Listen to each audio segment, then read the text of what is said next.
From UFOs to psychic powers and government conspiracies, history is riddled with unexplained events. You can turn back now or learn the stuff they don't want you to know. A production of iHeartRadio.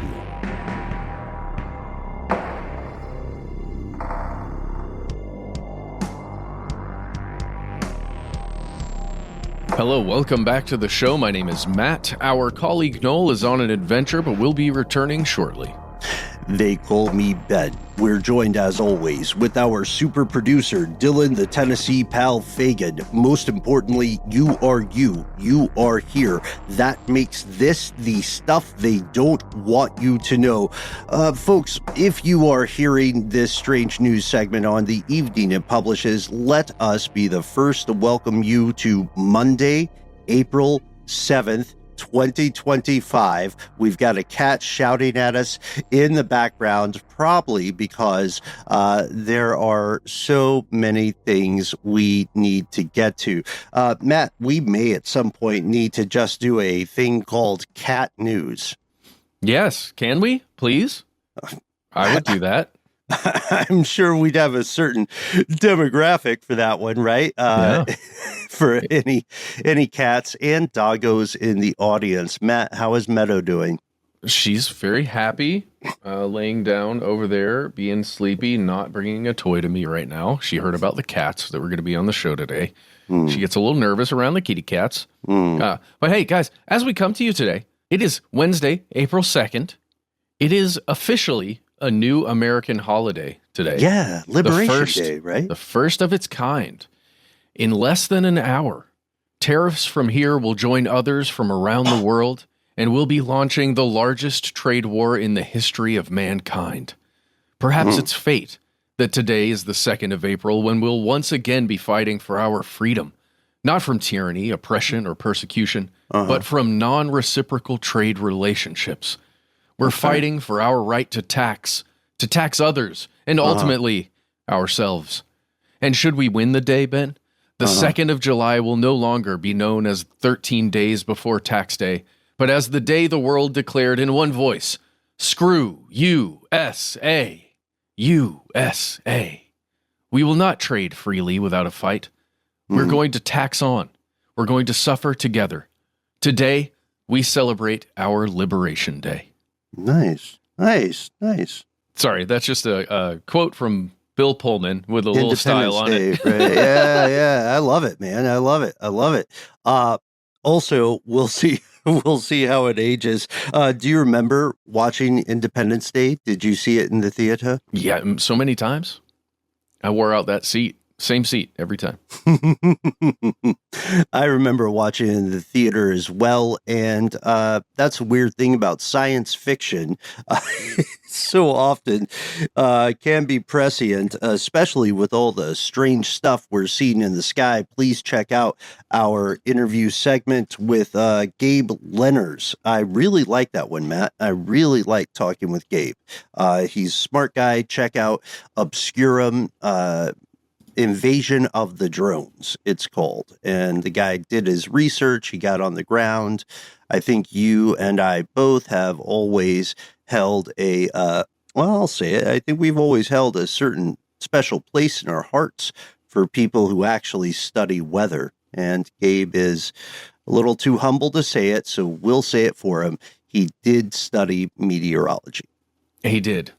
Most definitely. Studied it hard and used it. Used all those skills and knowledge to look up and see some weird stuff up there. And he was able to, know, hey, it's not this phenomena that we're aware of. It's not that one. It's something else.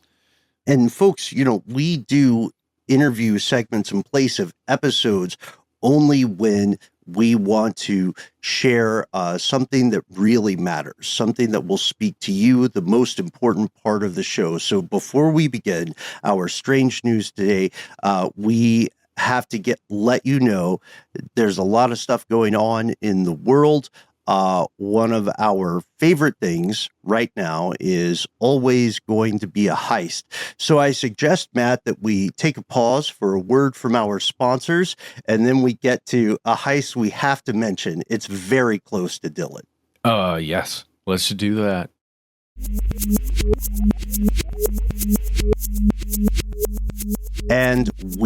have returned. The breaking news as of March 31st, so a few days ago, is this.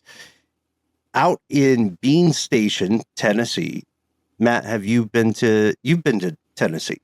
I've been to Tennessee, never to a bean station within the state. Oh, it's the name of the place. Really? Yes. It's the name of the place, dude.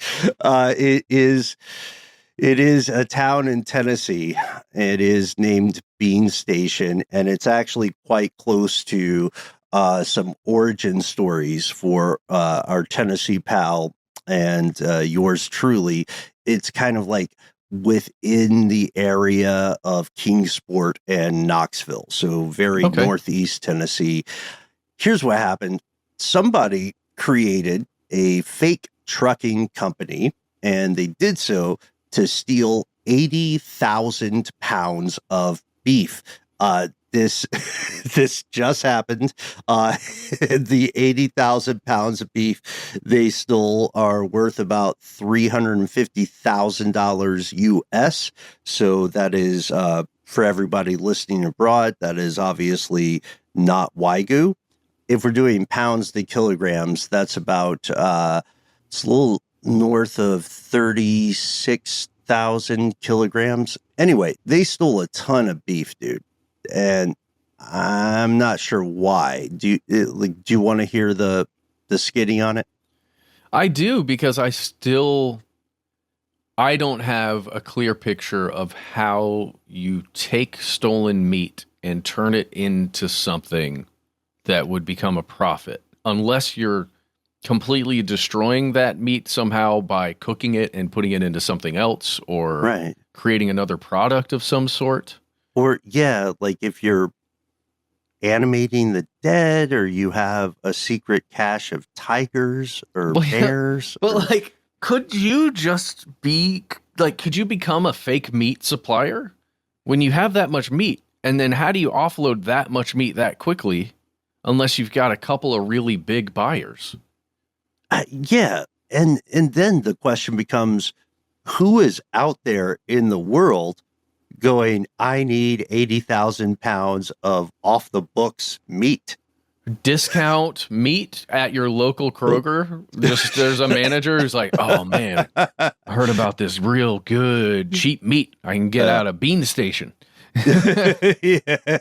So if you go to the local news there in Tennessee, you'll see a story by Emma Carnes, who is kind of our first to the post on this one. NBC affiliate WBIR 10. They'll give you the details we know now. There's a place called Southeastern Provisions. They're the folks who lost 80,000 pounds of beef. And they spoke with police. They spoke with reporters. They found that these shipments have been subcontracted out to this group that doesn't exist. There was a possible inside job here. Ahmed Wengy, Wengy, the dispatcher who was communicating the trucking stuff, has kind of ghosted, is not responding to emails. That doesn't mean that they were in on it, but it does mean there's a possibility that, there's a possibility that this was a bureaucratic error, or a possibility that it's a real life heist. Southeastern Provisions had 2 trucks, right? So 40,000 pounds each, we could logically assume. One was going to Kentucky, one was going to Michigan. As we record today, no one has been arrested, but at this point, Matt, I think it's very important to bring our legendary super producer, Dylan, the Tennessee Pal Fagan, onto the mic, because as you and I were talking about this story off air, Dylan was like, yeah, I know a little something about this. Yeah, I know it's a similar case. I was going to say it's small potatoes in comparison to this, but it's probably chicken tenders in comparison to this. It's not 80,000 pounds of meat. Okay. But a few years ago, a friend of the family in the Knoxville area was arrested for being part of a small-time meat ring. They would get their meat from Kroger and sell it out of the trunk of their car. What? Oh, trunk What? meat. Yeah. I don't know how successful this was. I'm sure that it was a deep discount, but I'm guessing that someone got tipped off about this because someone who was, I guess, solicited to buy meat was like, there's someone selling meat out of their trunk. I thought you might want to know. Yeah. So, okay, now we understand. The meat Right. comes from Southern Provisions. It goes to, neighborhood grocery stores throughout the Tennessee area and is sold out of the back of cars. Now we understand. It's so simple. Yeah. Well, wait, hold on. It moves through the Kroger first. So the cheap meat goes to the Kroger. The insiders know that the cheap meat's at the Kroger. They buy all the cheap meat, All put right. it in the trunk. Now they us through flip it. it. Yeah. Now the Kroger gets a little off the top. No, yeah, I love this. And folks, fellow conspiracy realists, this is truly how the three of us think together. This is how we talk to each other and with each other. There is currently, yes, there is a cutout company that got 80,000 pounds of beef, and we're still, like you, wondering what you would do with all that meat. So, you know what I mean? Also, Matt, props to us for keeping our faces straight and professional while Dylan said meat ring. Yep, meat ring. Small time meat ring. Hey, look under the table. I got a lot of meat. I'll sell it on the cheap. Oh, nice. Okay, drop the beat. So Drop the beef. drop the beef. Drop the beef. We have other stuff to get to. I think maybe we trade back and forth. What's something that's been on your mind lately? Well, let's just talk about it. There's a crazy story that doesn't have a lot of context that dropped. Oh, gosh. It was a while ago, about 6 days ago since today that we're recording. Story out of the BBC that we found where there was a babysitter somewhere in Barton County, and the child they were babysitting was complaining that there was someone under her bed. There's a monster under my bed. Help me, babysitter. There's a monster under my bed. Babysitter, young woman, says, of course, there's no monster under your bed, honey. Everything's fine. Look, here, I'll check for you. Proceeds to go under the bed, only to find a human male. What? Underneath the bed. A man. An actual facts human man underneath this child's bed. Yeah. Terrified. Yeah. At least it was human. Well, yeah. It wasn't an actual, well, I mean, yeah. It wasn't a Freddy definitely Krueger. a monster. But Yeah. a human one. Yeah, for sure. But there was an altercation. That's what the news there says. There was a, quote, altercation that ensued with both the babysitter and I guess one of the children who was attempting to get away. One of the children was knocked over, but the person escaped. And, how do you feel safe again after that, knowing that could happen? Just, while you're on watch as the babysitter. That's terrifying. And we have to note, this is, when you say Barton County, this is Barton County, Kansas. Yeah. Oh, yeah. This is Kansas. Sorry. Should have said that. And it's weird that the BBC is talking about it. Somebody over in the UK is just like, did you hear about this crazy story? We got to write an article. Well, yeah. Is everyone safe? Everyone, as of this moment, is safe. The person has been arrested. They got away that night, but they were picked up later. They have been charged with aggravated burglary, aggravated battery, child endangerment, felony obstruction of a law enforcement officer, and violation of a protection from abuse order. And that is because this person, who was 27 years old, once lived at that residence, and there was a protective order levied against him to stay away from the property. Wow. Okay. So the monster under the bed was human, was about 27 years old, and was familiar with the territory. Yes. And again, we don't have all the details, but likely the babysitter was not aware of this person. Well, that's disturbing. I think it at the very least, it's a good note to always lock your windows and always change your locks when you move into a place. Yeah. Oh boy. So, what is going to happen? Do we know, or what drew you to this story? It's a very disturbing idea that someone could get so close to your children.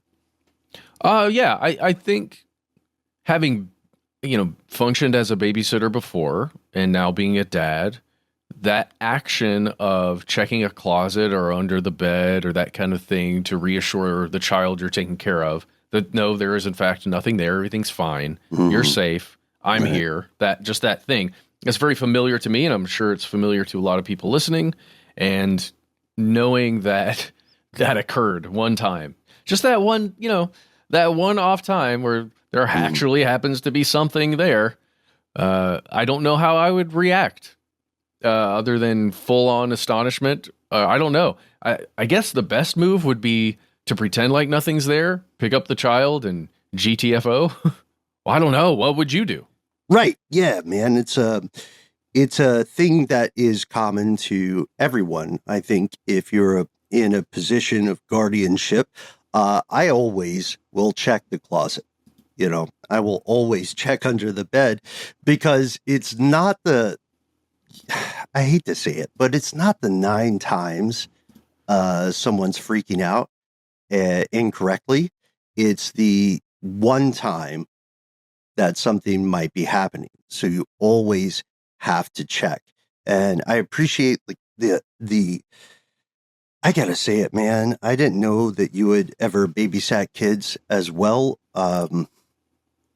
It is often an unrewarding thing to do. I got paid. I was a kid too, but I was old enough. I got paid. It's like $20, $40 maximum, I think, for like a really late night one time. But hey, I didn't care. It was fun. It was actually really, really fun. It's super cool because being a babysitter is kind of like, if you do it right, it's kind of like being the cool uncle or the cool aunt. You're like, all right, I guess we can play a little more Roblox. Yeah. I remember specifically being like 14 and babysitting these younger kids and just feeling like I was a kid again, like getting to do play. And that's how I try and do dadding most of the time now. Just like remembering, play's cool. Mm-hmm. And the reason I'm setting up Roblox is because there's a thing happening with Roblox right now.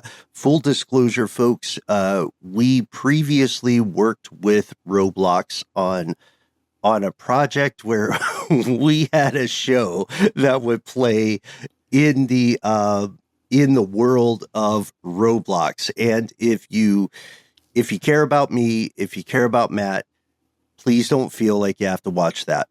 Oh, you can, though. You can find the iHeartRadio world within Roblox. Actually, no, you can't watch it anymore. It was a limited, like, one-time thing every time we did an episode in there. But maybe they'll bring it back. But you can see us on a digital screen inside a Roblox world. Yeehaw. Yeehaw. Yippee-ki-yay.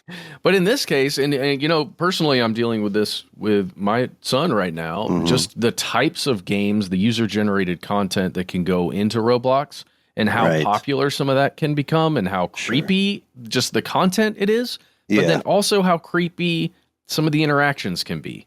I've it's watched, like the YouTube algorithm slippage that occurs. Yeah. Well, and a certain game will get really popular with kids, and when that gets really popular, you have no idea who else is logging in to play these games. And I have seen characters come up to my son's character and try and offer him all kinds of points or, specific in-game stuff as like, to me, look, I have no proof that it's some adult coming to my child offering these things, but it feels like someone offering candy out of a van to me. It feels untoward. It's definitely a thing we have seen in the past with honestly, it's a little bit like the Lake City quiet pills, like the choice of how to communicate and where to communicate. This is one for our privacy guy who we will respond to regarding questions about Signal and Telegram. You find the easiest, most seemingly ephemeral forms of communication, right? When you're trying to slip around five eyes, if there are even still five. And you found a story recently, Matt, about how Roblox is responding to this by giving parents a little bit more agency over their children's activity. Yeah. Starting today, the day we record this on April 2nd, Liberation Day, parents are going to have a couple new tools. I think there are 3 tools in total, but one of them is going to allow, it's like a friend management thing for their child's account, right? So they've got a separate account that's connected to a credit card or, whatever, however they're identified as a parent. Then that is connected to the child's account. They can then remove anybody they want to on the friends list of their child, which is pretty important. When you've got that wasn't a thing before? No, you would have to go into the child's account and manage everything from there, which is, which would have been fine. But in this way, as a parent with your own cell phone or whatever, you can go through and just keep a watch on who is friending your child or who your child is friending. Yeah. It's a weird thing where when you have a kid who's really into Roblox, like my son is, but he's not allowed to play at my house anymore. Sorry, bud. Right. But when you've got that, there are kids constantly coming up to your child and trying to give their Roblox ID or something so that they can meet up. But when you plug in somebody's ID within the Roblox environment, sometimes like a character is off or different, and now it's a whole other person that you're friending. It can get really weird. The verification of those kind of things is tough. But you'll also find every once in a while that your child has friended some random people just while they've been playing. And it's probably a good idea to remove as many of those as possible. The other 2 things parents can change within Roblox are changing the maturity level for content of your child's account, which is pretty huge. Sometimes, at least my son will be playing games or tell me about games that he played that are just not his age range or super creepy and not cool. There are a couple of other things you can do. I'm not sure if these go across all countries where Roblox operates or if it's just in the UK, because this is a story out of The Guardian. They're in the UK. But do check out the new rules if you have a child with Roblox. And that Guardian article is by Rachel Hall. It's strange now to live in this era of ubiquitous information that a lot of us have, like, I'm speaking to you directly, friends, neighbors, conspiracy realists. A lot of us have grown up pre the emergence of social media, right? We grew up before you were sort of required in some stupid way to respond to everybody immediately, right? You know what I miss, Matt? I miss like, do you remember like back in like the 1800s, you could send a letter every 2 years or something. And if you didn't, like if you made it back to wherever, your friends were, they would have questions, but they wouldn't be mad at you. They would just be like, oh my God, you made it back from, the Pacific or the moon. I'm talking too much. There's a lot of classified stuff going on. And let's look into some of these things after a word from our sponsor.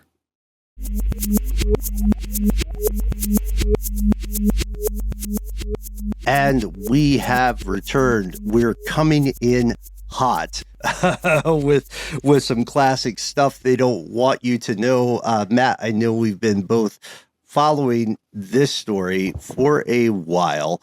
You and I are intensely, weirdly familiar with how Uncle Sam has spent a lot of time in the past experimenting with the possibility of psychic powers. Yeah.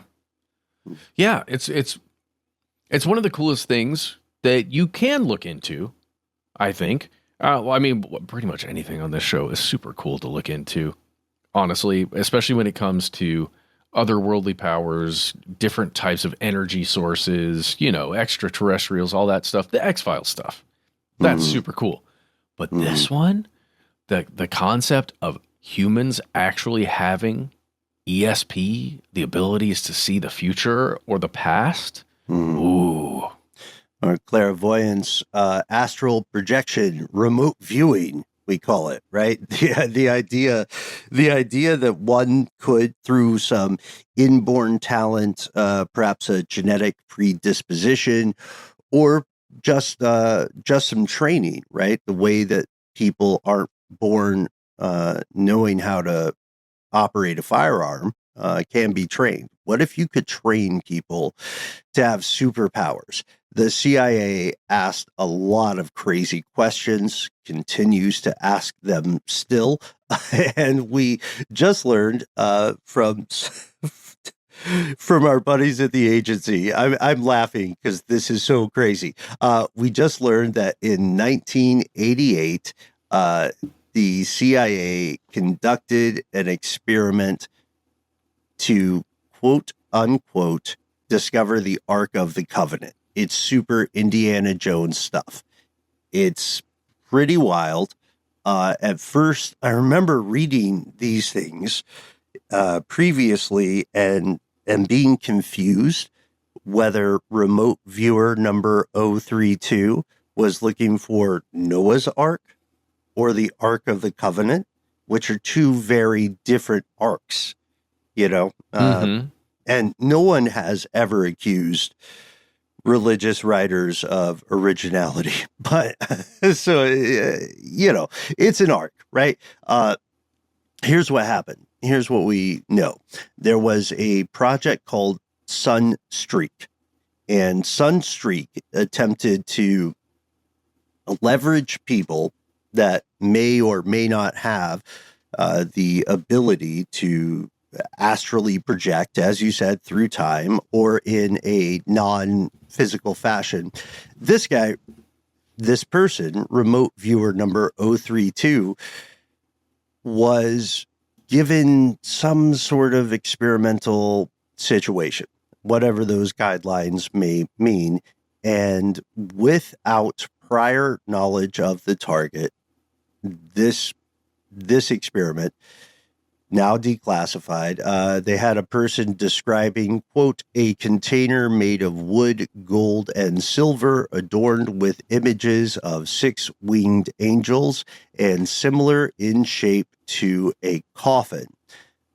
We also get this from the New York Post, from J-Post, and of course from our friends at the agency. Apparently, when this happened, again, in 1988, the CIA took it as, forgive me, folks, gospel. Wow. They believed it was a confirmation that the thing actually existed. This is kind of an older story because the document itself was declassified years ago. It's something you and I didn't get to in our previous conversations. It happened on December 5th, 1988. What they got was the way that you do these kind of things, or the way that we used to do these kind of things, is you would give a latitude and longitude, and you would put them in certain situations and kind of ask them to freestyle. Yeah. It Yeah. reminds me of the declassified Mars remote viewing session we found that it was done in 1984. It was approved for release by the CIA in the year 2000. And then a couple years ago, we recreated the transcript, basically. But it's the same thing. Somebody in a closed-off space gives a remote viewer a sealed envelope, which they keep on their person, sealed, and then they are given coordinates, and they are told to focus their attention on those coordinates using the information that's in the sealed envelope. Right. And in the case of the one we did, the person remote viewed Mars In the past, in the far millions past. of years ago. And in this case, I guess the person was given the envelope, probably with information about the Covenant, the Ark of the Covenant, then given some coordinates, and then somehow found it. All right, here's the thing, though. Here's the thing. And we're getting in front of the emails. Please respond, conspiracy@iHeartRadio.com. Everybody listening obviously knows that Raiders of the Lost Ark, the Indiana Jones film, came out in 1981. As a result, there's serious questions. We're not saying this remote viewer was being intentionally deceitful, but we are saying there were things in the zeitgeist already. We also did an episode, and I believe one of our original videos, which absolutely slap, we examined the location of the Ark of the Covenant, or the purported one, which is at a small church in Ethiopia. We checked, and the best that Matt and I can do is go to the entrance. You cannot go into the church where the Ark is held because of a lot of red tape. If it is, in fact, there.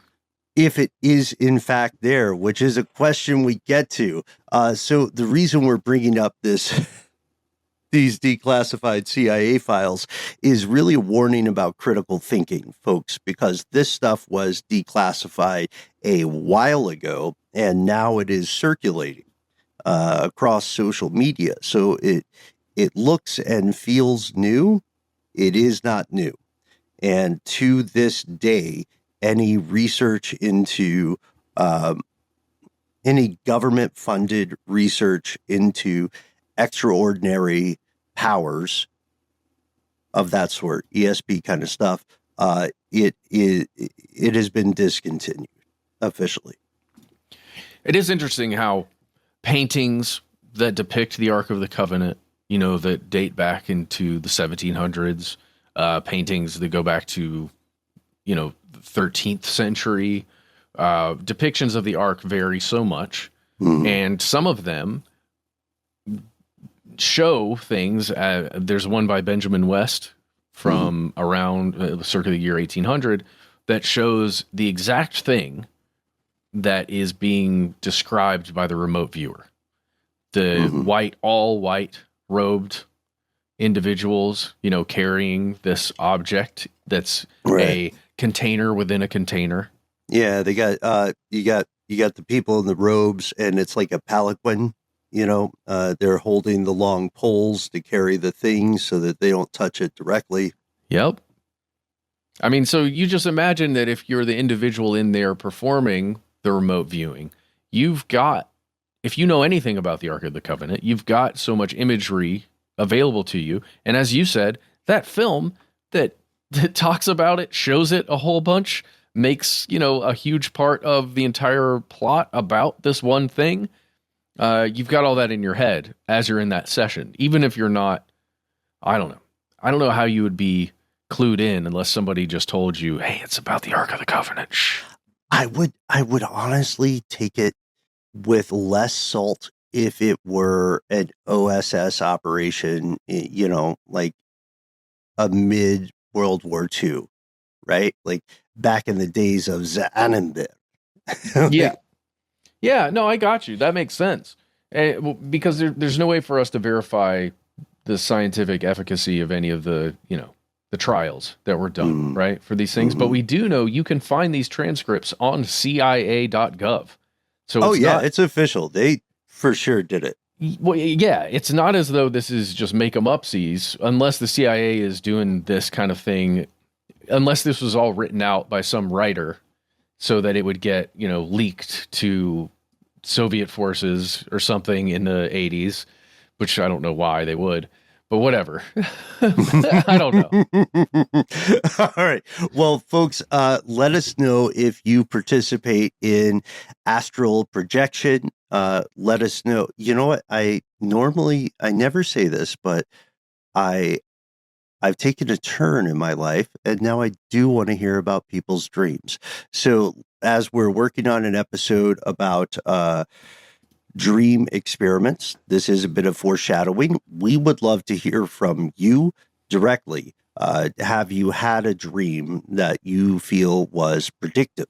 Have you had an experience that does go past, the usual psychological pitfalls and speed bumps? Tell us, please. We're conspiracy at iHeartRadio.com, 1-833-STDWYTK. Matt, we have so much more to get to, man. Like, right now, I was expecting Senator Cory Booker to still be talking. Hey, he might very well be. It's just he's no longer, on the floor doing a filibuster. He's just at his house. He's at his house still going. Yeah. And so are you, and so are we. So we'll pause for a word from our sponsors.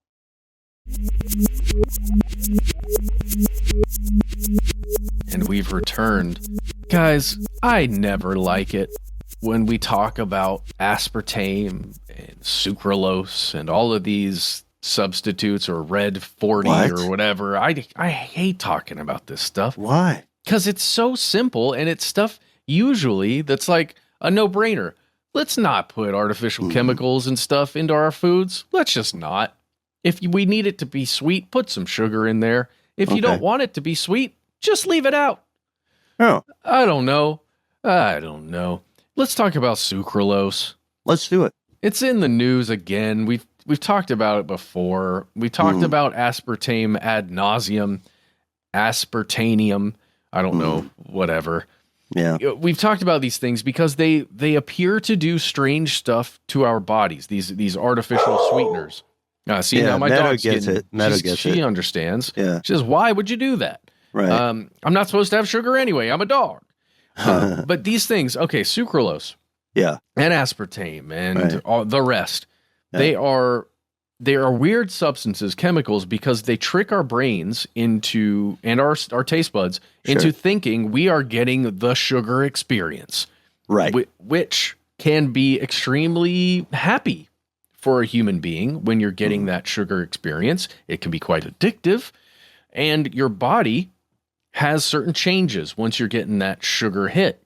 We've heard the stories before. It's a natural reaction. Children especially will get super hyped when you got that sugar coursing through your body. All those good chemicals, all those reactions happening in your brain. Changes. Oh, give me that Dr. Pepper, Mom, please. That's what my son says. And again, Dr. Pepper? Are you serious? Yeah. Oh, 23 secret ingredients, and they're all some version of feces. Oh, gross. His favorite is IBC root beer, though. Don't. Okay, no, I respect root beer, man. You know I'm older than you guys. But okay, so we're laying out, we're establishing the truth. There's no conspiracy afoot. There's no debatable science. The reason sucralose and sugar, like synthetic sugar replacements, the reason they function in your local Diet Coke, or heaven forfend, your local Dr. Pepper, Diet Dr. Pepper. Oh my gosh. Dr. Pepper Zero. Dr. Pepper Zero. Or whatever. Yeah, I don't know. Zero. Yeah, no, let me put some respect on the name. Dr. Pepper Zero. God damn, 23 different types of poop. And and anyway, the idea is that these artificial sweeteners, you could argue, they themselves are sort of a conspiracy against the human need, the human biological need to always seek the sweet, right? Yeah. The spicy, the unctuous, and in doing so, maybe that could have consequences. Oh yeah. So corporations created an artificial need for that sugar by putting so much of it into so many of the products, right? That humans have been consuming, at least these kinds of, I don't know, snack products that exist out there in the food stuff, and in the drinks. The sugar just flows. Don't and get has me been started on corn syrup, man. Oh yeah. Well, we turned the cane sugar into that high fructose corn syrup thing. That had a nice little run. And then humanity realized, oh, this whole like this thing where we're all getting bigger and bigger and bigger, and it's not muscle mass. That might have something to do with the amount of sugar we're consuming all the time. Sure. And we realized, it's actually caloric intake that has to do with that. And we're not burning those calories in the same way. Well, why don't we make it just as sweet, but without the calories? And that's wherein aspartame arrives. I love it. The pursuit of happiness. Yeah. The pursuit of sweetness. Well, the taste of butter. You got to still sell all of those cases of whatever sugary drink that is no longer sugary. It's aspartamery. And sucralose came in as a hero to save us from aspartame and the damaging effects of all these other artificial sweeteners. And now, I think it was 2023 when we talked about this last, where there were studies coming out saying, sucralose is doing some weird stuff, actually, and sucralose is not the hero anymore, in the same way Equal was no longer the hero, which was one of the other things for a while, which I think is just aspartame. I don't even know anymore, dude.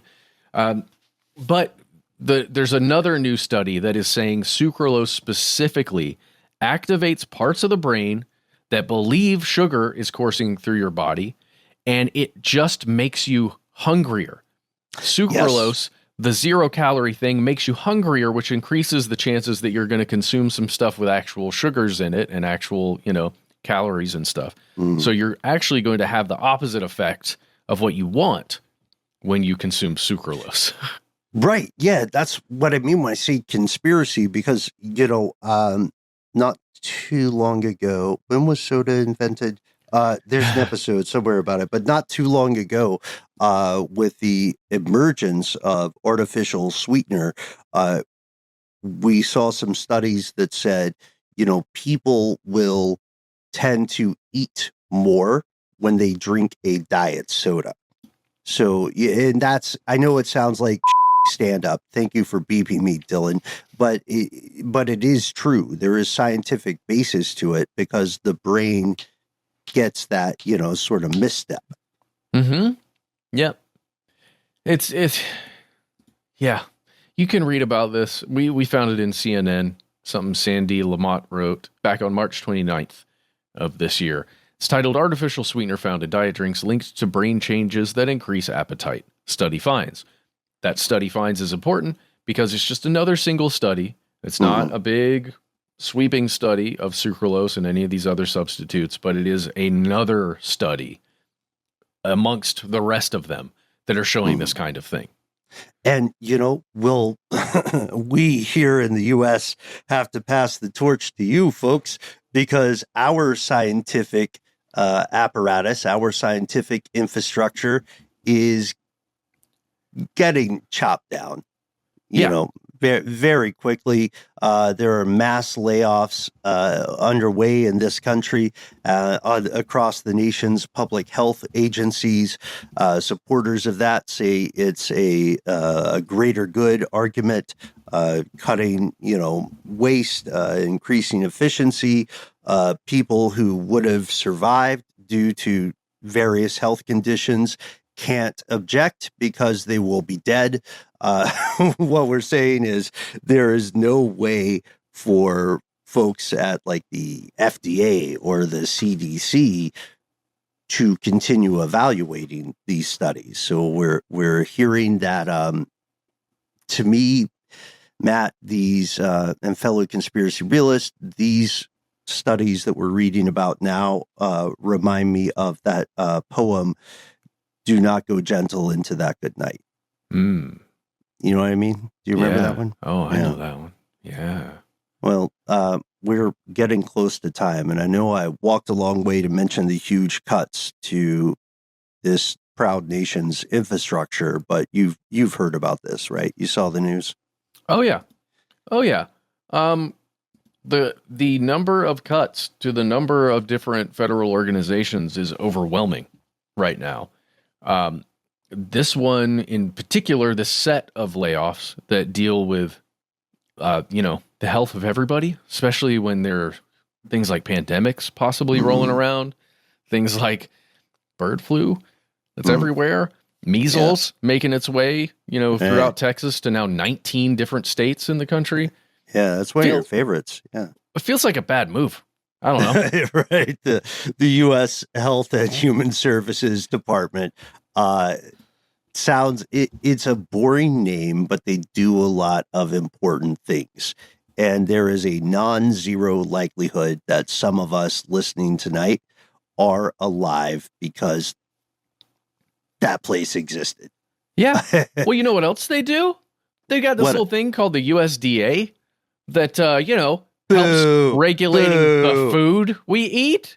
Boo. I'm so tired of not finding human fingers in my chili. You know seriously. what I mean?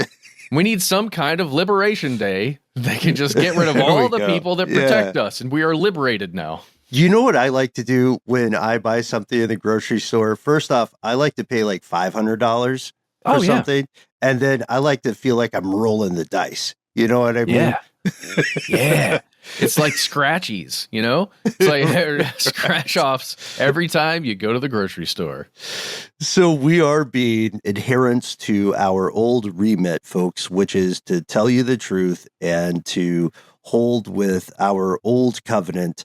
There is no whistle like a graveyard whistle. There is no humor like a guffaw at the gallows. This is bad.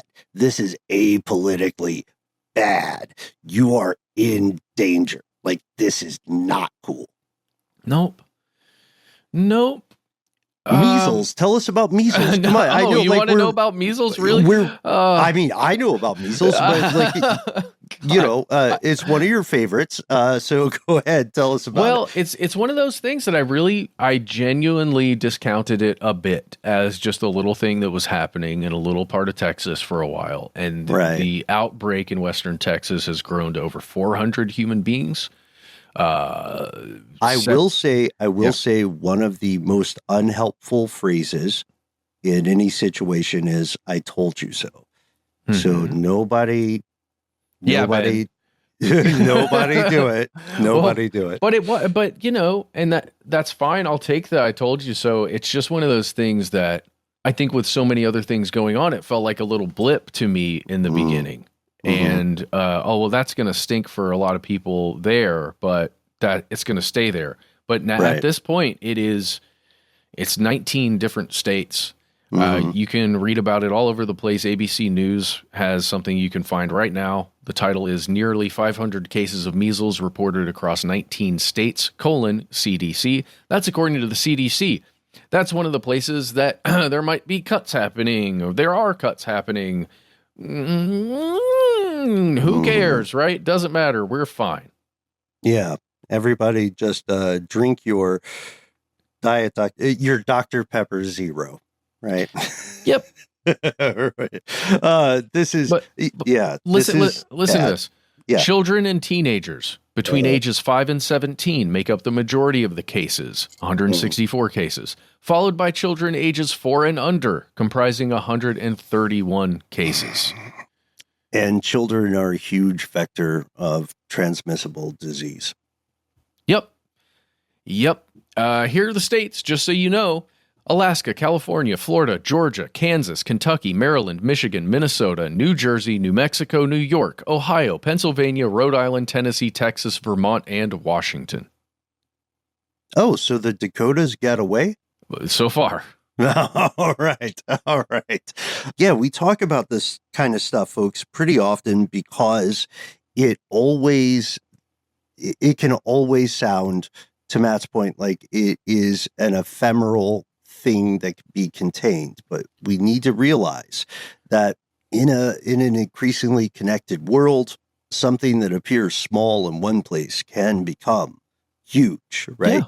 Can become an existential threat. And I'm thinking now of the ongoing war zones as well. Like, we don't get a lot of reports that go public on communicable disease in the many war zones, given that Pax Americana is on the way out and China's scooting around Taiwan ever closer. There's a lot of stuff for people to ignore, and you just can't ignore it. Yeah. This is something I do want to say about the measles thing. I was reading a bit about that. We all are probably right now reading about measles. One of the treatments is a hefty dose of vitamin A to get a child through measles, basically, to survive it. Right. And one of the major problems that's being seen, at least in some of the places that are reporting, because there's a huge undercount of all this stuff right now because of the issues happening with the federal agencies and health departments across every state. Right. Vitamin A toxicity is a real thing.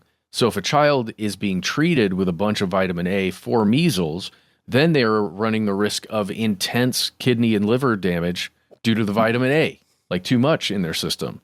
So there's health agencies and hospitals around the country right now are dealing with this kind of cyclical thing. Right. Like this is a great point because think of the body weight.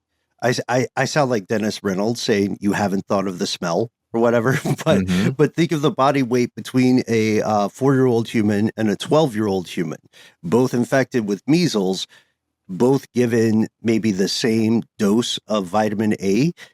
Those will have very different effects and possibly damaging. Yeah. Vitamin A is to lessen the effects that measles have on I think it's the eyes and like the vision system of a human. So you give that to somebody while they are experiencing measles in real time, and then you can hurt them even worse. Just scary stuff. Yeah. I guess the next solution will be to send everyone with measles to El Salvador. You don't like that segue? Let's end with that one, because it's one of those stories where someone doing their job, they think they're doing their job, but they mess up, and that has dire consequences. Yeah, it's important. So you're saying it matters to you. It matters to me as well. I think more importantly, it matters to all of us together, friends and neighbors. This story stands out to me. I don't know how well it will age, our reporting on this, but it's important for you to know. And you're the most important part of the show. So Kilmar Armando Abrego Garcia, 29 years old. He has been, I wouldn't even say deported. I would say renditioned to a prison in El Salvador for a long time. Picture it this way. You're Garcia. You're not even 30. You're in a great relationship. You're up and coming at your job. You have 3 kids total, right? And one of your kids is autistic. And you're driving home. You're a sheet metal apprentice there in Baltimore, Maryland. You've got your 5-year-old son who is nonverbal in the car. Just picked him up from Abuela, right? Just picked him up from his grandmother's, and you get pulled over, right? And people tell you that your immigration status, despite the fact that you are here legally, you are married to a U.S. citizen, they say your immigrant status has changed. They say you look like you're in MS-13. And we've talked about MS-13 in the past. And then they rendition you. They send you to one of the worst prisons in the world. I'm not talking about my opinion. I don't think my opinion matters. I'm talking about the facts. This should concern people. Oh, for sure. Well, we just did an episode on the disposition matrix, which was targeting terrorists. And then we know that certain organizations like MS-13 have been determined by the U.S. government to be terrorist organizations. Which, honestly, I agree with that one. I do. I agree with it. So it makes you wonder, what does some group within, some government organization see when they look at this individual, right? What do they think they see? Right. What kind of tea leaves can you read from tattoos? Precisely. We're unable to know the evidence against this person. He, as an individual, is not aware of the evidence against him. No evidence has been shown to prove he is this person. No right of appeal. Exactly. And so they send him to a prison in a different country. They deport him to a prison in a different country. That is, and then the argument, isn't the argument right now that it would be too difficult to reverse this mistake that the government says they've made? Yeah, look, we're getting mixed signals right now from people who are supposed to give unified signals or stance. We know that the idea goes back to an act in the U.S. called the Alien Enemies Act, which is honestly just objectively as a writer, that is a really cool name. But it is a really dangerous, evil, and broad set of laws or set of ideas. And the concept here is that you can target people that you see as a threat to national security, or that you honestly, it's so broad, it's like anyone you don't like, you can just kick them out. The problem is we see precedent here. This is getting close to, I'll say it on air, and this is getting close to night and fog. Yeah. Oh, yeah. You can, the AP News article you shared here, Ben, says the allegations about this individual and his affiliation with MS-13 stem from a 2019 arrest outside a Maryland Home Depot store where he and other young men were looking for work. County police asked if he was a gang member and demanded information about other gang members. He explained, "No, I'm not a gang member. I have no information." He was turned over to ICE. And then there was another immigration hearing about this individual where they said they had a confidential informant that claimed he was a member of MS-13. Sure, buddy. What did your CI get for that one? You know what I mean? And also, local police verified gang membership, but how is that defined? Look, we have a lot of friends in the audience tonight who are fans of Chicago Bulls. That does not make you a member of MS-13. No. It's a reach. It's a dangerous reach. There are kids who have lost their father. Is that guy going to make it back from El Salvador? So we have to go to the lawyer for Garcia, Simon Sandoval Mosenberg, who said there were multiple opportunities to legally attempt to use the rule of law to deport Garcia. However, in each one of these situations, there would be a court. There would be the opportunity to defend, to appeal. They didn't do anything. They just put him on the plane. They black-bagged him, essentially. And this should be frightening to everyone, because if you are hearing this in the United States, this means it could happen to you. It really does. Yeah. If whatever new version of that disposition matrix that exists right now that they're using is aimed at you, you could also just get deported because somebody thinks something about you or somebody said something about you. Mm-hmm. So the reason we're making this point is to let you know that you're already on a list of our favorite people for tuning in. You like that segue? Wow. Yeah. So enlarge your disposition matrix toward us, folks. We ran a little long today. We would love to hear from you. Our pal Noel is returning soon and says hello. Join the show. You're the most important part here, and this is for all of us. So find us on the internet. You can pretty much put in anything related to stuff they don't want you to know or conspiracy stuff, and you will find us. You can also email us or call us on a telephonic device. Oh, yes. Our number is 1-833-STDWYTK. When you call in, it is a voicemail system. You've got 3 minutes. Give yourself a cool nickname and let us know in the message if we can use your message and voice on the air.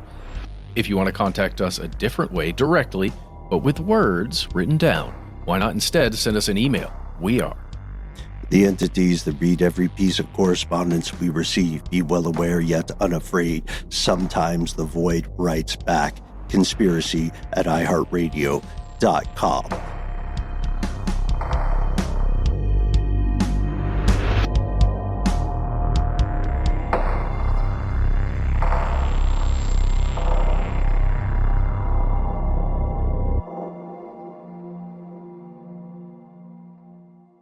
Stuff They Don't Want You to Know is a production of iHeartRadio. For more podcasts from iHeartRadio, visit the iHeartRadio app, Apple Podcasts, or wherever you listen to your favorite shows.